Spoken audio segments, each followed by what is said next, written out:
కాలువతో మొదలు కాలే, సింగరాజపల్లి దాకా కూడా కాలువలు రాలే.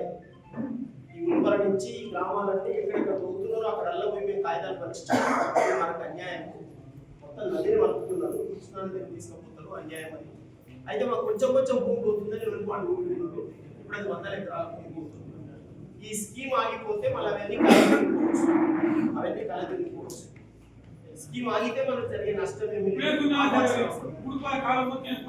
అదే పోతుంది, ఆపవలసిన అవసరం ఉంది. అయితే ఆచార్య గారు ఒక నిర్మాణాత్మకమైన సూచన చేసిండ్రు, మల్లయ్య గారు చేసిండ్రు, పర్వతాలు గారు చేసిండ్రు, వీళ్ళందరూ ఒక విలువైన సూచనలే చేశారు. ఇంకా ఒకరిద్దరు రాజకీయ పార్టీలకు సంబంధించిన నాయకులు మాట్లాడతారు, విలువైన సూచనలు వస్తాయి. అయితే మా విజ్ఞప్తి ఏంటంటే బాగా ముందర నడవాలి. ఇవాళ ఇక్కడ ఉన్నటువంటి రాజకీయ నాయకత్వం అంతా కూడా ఒక టైం పెట్టుకుని, ఇక్కడ ఉన్నప్పుడే ఒక టైం అనుకుని కూర్చొని ఒక కార్యాచరణ ప్లాన్ చేస్తే మంచిది. మేము ఉండాలనేది కూడా ఏం చేస్తాం, మేము పలవురు అత్యధిక ఎక్కడెవరికి అన్యాయం జరిగి వాళ్ళు పోరాడుతున్నాం, మా అవగాహన మేరకు వాళ్ళ దగ్గర పోయి మాట్లాడుతున్నాం. ఇర్విన్లో కానీ ఇంకో చోట కానీ ఇప్పుడు ఆచార్య గారు ప్రస్తావించారు, విలువైన స్థలాలలో ఒక చిన్న టెంట్ పడి ఏదైనా జరుగుతున్నా మేము పోయేవాళ్ళం. ఇది చాలా అన్యాయం అని మొత్తం వివరాలు చెప్పేవాడు. అందుకొరకు ఈ నిజంగా ఆయన అన్నట్టు అగ్గకుంటే కాదు, మొత్తం మహబూబ్ నగరే ఉండకుండా అయ్యే పరిస్థితులు వస్తున్నాయి. మహబూబ్ నగర్ మొత్తమే దెబ్బతింటది. మన హైదరాబాద్ రౌండ్ టేబుల్ సమావేశంలో ఈ విషయాన్ని నేను చెప్పడం జరిగింది. ఎందుకంటే హైదరాబాద్ పక్కన ఉంది మహబూబ్ నగర్, ఆ లైట్ స్తంభం నీడ పడతాయి. 100 కిలోమీటర్ల లోపల ఉంది మహబూబ్ నగర్ అంతా. హైదరాబాద్ డెవలప్మెంట్ ఉండే దాంతో మొత్తం భూములన్నీ తీసేసుకున్నాం. వరంగల్కి ఈ తిప్పలు ఉండదు, ఆదిలాబాద్కి ఈ తిప్పలు ఉండదు, కరీంనగర్కి ఈ తిప్పలు ఉండదు, నిజామాబాద్కి ఈ తిప్పలు ఉండదు, మహబూబ్ నగర్కే ఉంటుంది. నల్లగొండ కూడా ఇంత తిప్పలు ఉండదు, ఎందుకంటే అది బలమైన రాజకీయ నాయకత్వాన్ని కలిగి ఉంది. మన దగ్గర రాజకీయ నాయకత్వపు వైఫల్యం వల్ల వీళ్ళని లొంగ తీసుకొని అవసరమైన పనులన్నీ చేస్తున్నారు. సార్ మీరు ఏమనుకోవద్దు, కోట అంటున్నారు. మన జిల్లా రాజకీయ నాయకత్వాన్ని లోపరుచుకొని కార్పొరేట్లు వాటి ఇష్టం వచ్చిన పనులు చేసుకుంటున్నారు. అట్లా ఈ నీళ్లు తీసుకుపోయే పని కూడా చేస్తున్నారు. దయచేసి మీరే ఒక ఆలోచన చేసి చొరవ CPI, CPM, BJP, Congress, TRS ఎవరు చేసినా మహబూబ్ నగర్ జిల్లాను కాపాడడానికి చొరవ చేస్తే మేము తప్పకుండా మనస్ఫూర్తిగా హృదయపూర్వకంగా అభినందిస్తాం. మాకేమి మానవ వనరులు లేవు, ఆర్థిక వనరులు లేవు. అవగాహన తిరగడం వల్ల అవగాహన వచ్చింది. సత్యం మాత్రమే మా వెంట ఉంది, వేరే ఏ బలం లేదు. మేము సత్యం ఇది అసత్యం అని ఎవరికన్నా ఒక్కరి నుంచి మాట్లాడమనండి. మనం లేవనెత్తిన ఏ ప్రశ్న అయినా సరే దాన్ని తెలుసుకున్నదాకా మాట్లాడదు. తెలుసుకున్న తర్వాత మాట్లాడినప్పుడు ఆ ప్రశ్న మీద ఎవరైనా వచ్చి మాట్లాడండి. ఇవాళ మాకేం జాబ్లు వస్తున్నాయి తెలుసా సార్? మీకే ముఖ్యమంత్రి ఉన్నాడు, మీకేమైంది? మీరు చేయించుకోవచ్చు కదా.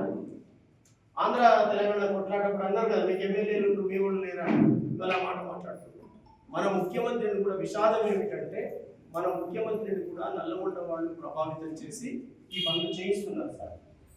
ఇది మనమందరం కలిసి మన జిల్లా నుంచి మొదటిసారి ఒక రకంగా చెప్పాలంటే ఆంధ్రప్రదేశ్లో గూగుల్ రామకృష్ణారావు గారి తర్వాత ఇవాళ మొదటిసారి మన జిల్లా నుంచి రిప్రజెంటేషన్ వచ్చింది. అది కల్వకుర్తి నుంచి వచ్చింది. ఈ రిప్రజెంటేషన్ను బలపడనిస్తలేరు, నిలబడనిస్తలేరు. కనుక ఇది మనం సాధించుకోవడం అనేది మహబూబ్ నగర్ స్వీయ గౌరవాన్ని కాపాడుకోవడానికి సంబంధించిన పోరాటం. మనకు కూడా ఇజ్జత్ ఉన్నది, మనకు కూడా రోషం ఉన్నది, మన నాయకులు కూడా శక్తివంతులే అని చెప్పడానికి సంబంధించింది. ఇది ఓడిపోతే ఎర్రవల్లి ఓడిపోయినట్టు కాదు, నేను ముందే చెప్పిన సార్. ఇది ఓడిపోతే మహబూబ్ నగర్ జిల్లాలో మేము రాజకీయాలు చేసుకున్నామన్న వాళ్ళందరూ ఓడిపోయినారు. మనకు రావద్దని నేను సభాముఖంగా ఈ పెద్దలందరూ మనవి చేస్తున్నా, ప్రార్థిస్తున్నా. మనకు వేరే రకంగా వాయిస్ లేదు. ఏం సంగతి నేను చూస్తామని మాట్లాడే వాయిస్ కాదు మనది. మనం బాధితులం, మమ్మల్ని అన్యాయంగా బాధ పెడుతున్నారు కనుక ఒక న్యాయం అయితే చెప్పమంటున్నాం. అందులో ఆచార్య గారు, జైపాల్ యాదవ్ గారు, మల్లయ్య గారు, పర్వతాలు గారు, వీళ్ళు ఈ కాంగ్రెస్ నుంచి కూడా ఇంకెవరైనా ఒక 4-5 కలిసి ఒక ప్లాన్ చేసి ఒక కార్యాచరణ చేశారు. ఇందాక వారు మంచి సాంబయ్య గారు ఇందాక వారు మంచి సూచన చేసింది. ఎమ్మెల్యే కాంగ్రెస్ ఆఫీస్ ముందర రాజకీయ నాయకులు ముందరుండి పెడితే ప్రజలను ఈ కేసులు పెట్టి సతాయించడానికి ఉంటారు. ఓ 6 నెలల తర్వాత 1 ఇయర్ తర్వాత ఎలక్షన్లు వచ్చినాయి. 18లో ఎలక్షన్లు వచ్చినాయి. ఆనాడు 18లో గెలిచినాం. 18 ప్రజలు ఎర్రవెల్లి ప్రజలు అనుకొని తర్వాత చెప్పిన ముఖ్యమంత్రి చంద్రశేఖరరావు బీఆర్ఎస్ పార్టీ ఉన్నది, మళ్ళా కూడా అదే వచ్చేటట్టు ఉన్నది. ఇక్కడ వంశీచంద్రరెడ్డి కాంగ్రెస్కి వెళ్ళి ఉండే అంతకుముందు, ఈసారి బీఆర్ఎస్కి వెళ్ళి గెలిపించుకుంటే మాకు ఈ పీడ విరగడవుతుంది, తప్పుతుంది అని బీఆర్ఎస్ ఓటు వేసి ఆనాడు జయపాల్ యాదవ్ గారిని గెలిపించుకున్నది 100% వాస్తవం. 18 నుంచి 2023 వరకు మీరు అప్పటికి ఎమ్మెల్యే గెలిచిర్రు. ఇవాళ ఇక్కడ సంతకాలు పెట్టినోళ్ళు ఏపీ జితేందర్ రెడ్డి అప్పుడు టీఆర్ఎస్ ఉండే, ఇప్పుడు కాంగ్రెస్ ఉన్నాడు. అప్పుడు ఉన్న జూపల్లి కృష్ణారావు అప్పుడు మినిస్టర్ ఉన్నాడు, ఇప్పుడు మినిస్టర్ ఉన్నాడు. అప్పుడు బీఆర్ఎస్, ఇప్పుడు కాంగ్రెస్. ఆ తర్వాత కసిరెడ్డి నారాయణరెడ్డి అప్పుడు బీఆర్ఎస్ ఉన్నాడు, ఎమ్మెల్సీ, ఇప్పుడు కాంగ్రెస్ ఉన్నాడు, ఎమ్మెల్యే. వీళ్ళందరూ ఈ ప్రాజెక్ట్ వద్దని పెట్టింది. ఇది బహుశా 2018 కంటే ముందు. అప్పటికి ఎమ్మెల్యేగా జయపాల్ యాదవ్ గారు లేరు కాబట్టి ఆయన సంతకం పెట్టించుకోలేదు. 18 అయిండు, ఇదేమో జస్ట్ దానికంటే ముందు ఇచ్చింది, 17 వచ్చింది. కాబట్టి ఇలా సంతకాలు పెట్టులు వద్దన్న వాళ్ళు అంతా మళ్ళా ఇతర పక్క వాళ్ళ ముందు తీసుకున్నారు. మంత్రి ఆయన్ని జూపల్లి కృష్ణారావు, జితేందర్ రెడ్డి ఆయన రాత్రి మన ఇళ్ళకి ఆడపోయాడు, మళ్ళీ ఆడ పోస్ట్ వచ్చింది. ఆయన ఏమన్నాడు ముందర, ఇవాళ సంతకాలు పెట్టిన జూపల్లి కృష్ణారావు ఒకవేళ ఆయనకి సంతకం నాదే అనేది ఆయనకు తెలిస్తే ఈ సమస్య కూడా ఆయనదే. ఎందుకంటే ఆనాడు బీఆర్ఎస్ లో దీన్ని పుట్టించిందే వాళ్ళు.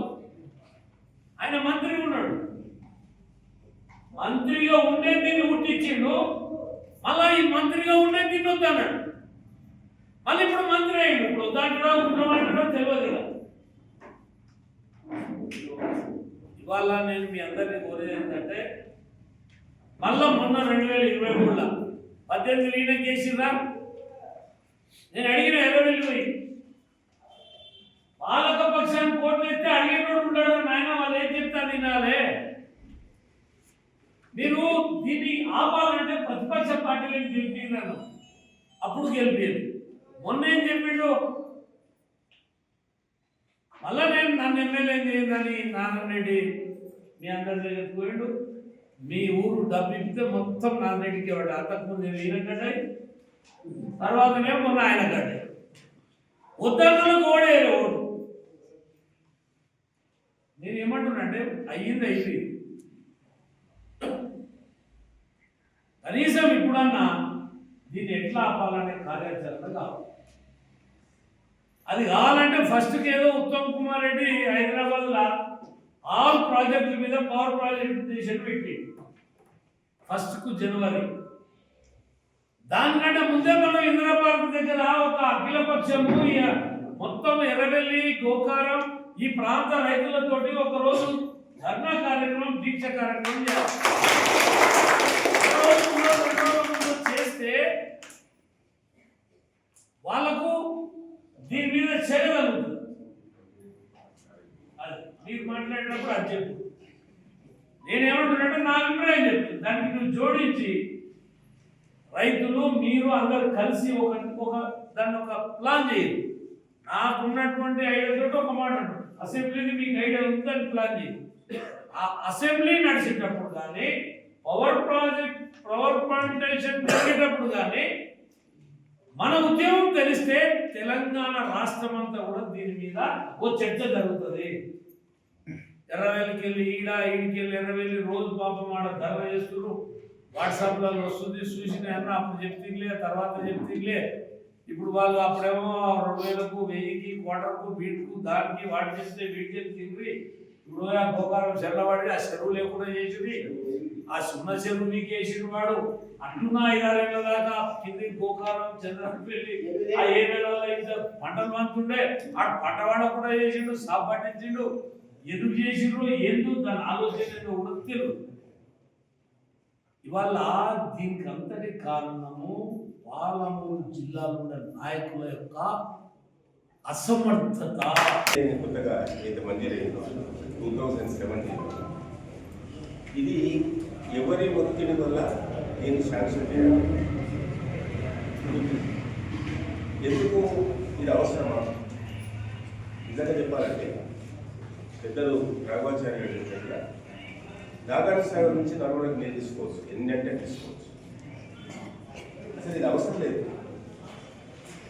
ఇప్పుడు నీకు ఏదుల నుంచి ఏదుల రిజర్వాయర్ నుంచి అక్కడి నుంచి వచ్చి పుల్పర నుంచి ఇంద్రాజపల్లి, అదేవిధంగా గోకారం, సుబర్ణపురం, ఇవన్నీ కూడా మొత్తం కూడా ఇలా పుల్పర అంటే ఏదులంటే మనది, పుల్పర మనది, ఇంద్రాజపల్లి మనది, ఎనబెల్లి గోకారం మనది, తర్వాత పోతే శ్రీరాంపల్లి, దాంతోపాటు మనకి రావణపల్లి, ఆర్కపల్లి, ఇరువెన్లో కూడా సుమారు 1200 ఎకరాలు ఉంది. ఇక్కడైతే 16 ఉన్నాయి. ఇక్కడ ఉన్న చెరువులో మొత్తం తీసి పడేసింది. దాని కింద సుమారు 8 గ్రామాలకు గ్రామాలు వచ్చేది. ఎంత పండమని. Local to global news at your finger tips. మీ చేతిలో ఒక ఆయుధం. Download raw TV app. Media legend Ravi Prakash is back.